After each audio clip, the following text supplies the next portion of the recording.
Hi folks, top of the morning and top of the evening, depending on which side of the globe you might be on. It is Friday, May 22nd, my birthday. I brought a very special topic here. This is your friend and host, Prof.ZAK, with yet another day of the virtual classroom of easy coaching. Now, when I was a student at Central Michigan University in Mount Pleasant, Michigan, USA, in the spring of 1997, I took a course called Introduction to Communication with the Speech and Development Association Department. And I know that that department was doing a lot of work with special kids.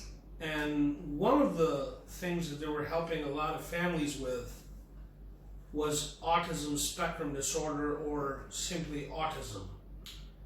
And walking past the hallways, just reading the billboards and stuff, I used to have this desire in my heart that someday, I'd be in a position as an educator or otherwise that I'd be able to talk about this.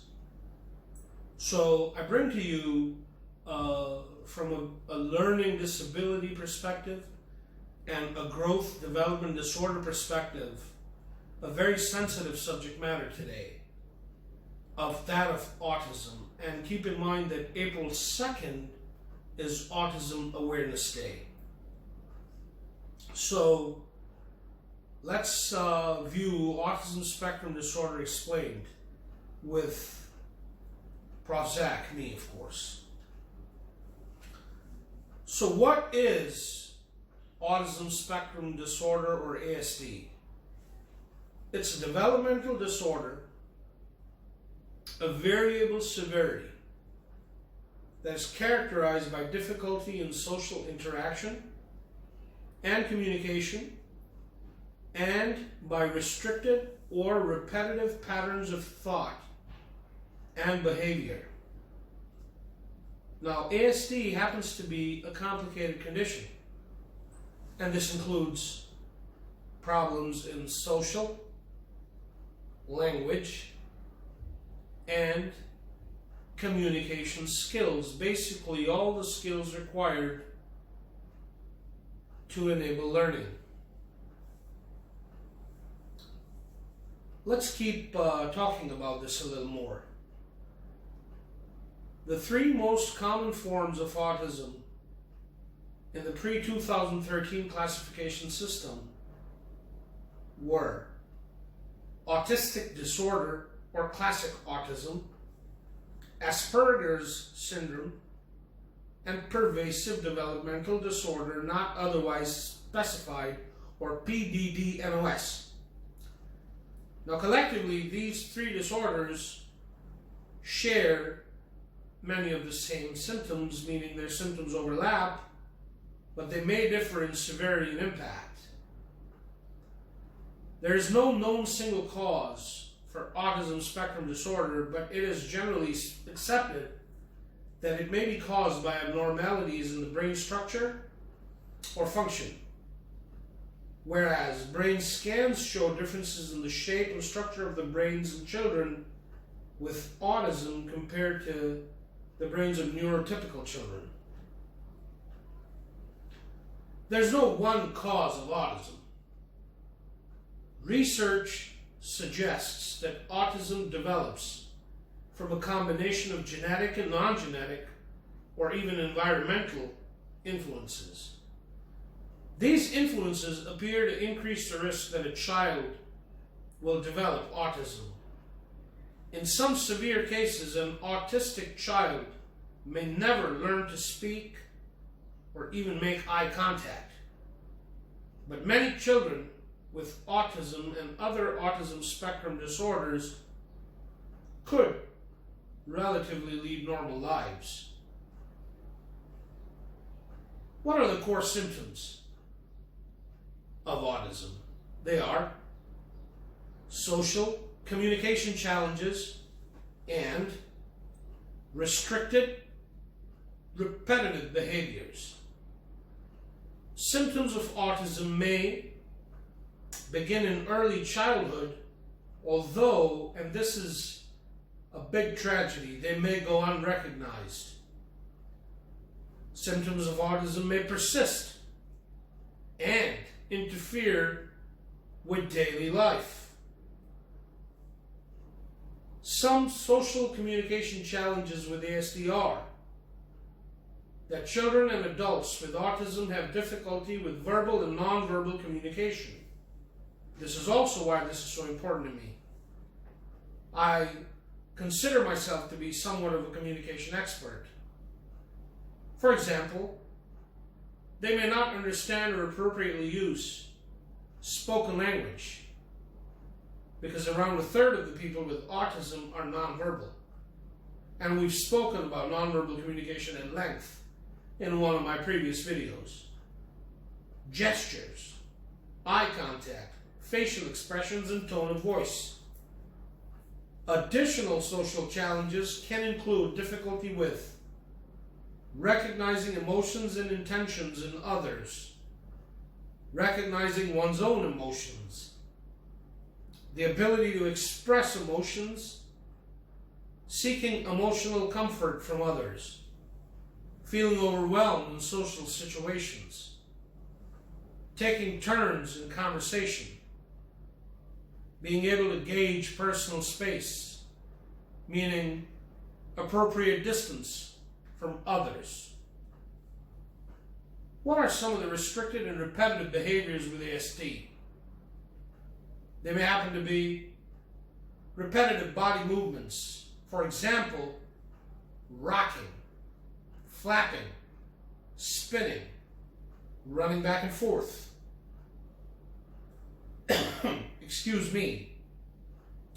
Repetitive motions with objects, for example, spinning wheels, shaking sticks, and flipping levers. Staring at lights or spinning objects. Ritualistic behaviors, for example, lining up objects and repeatedly touching objects in a set order. Narrow or extreme interests in specific topics.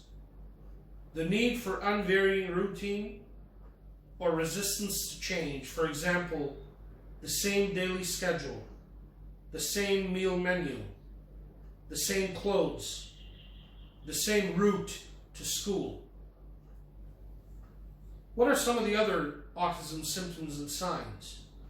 They may include abnormal body postures or facial expressions, an abnormal tone of voice, avoiding eye contact or making poor eye contact, behavioral disturbances, deficits in language comprehension, delay in the learning ability to speak, flat or monotonous speech, and of course, inappropriate social interaction.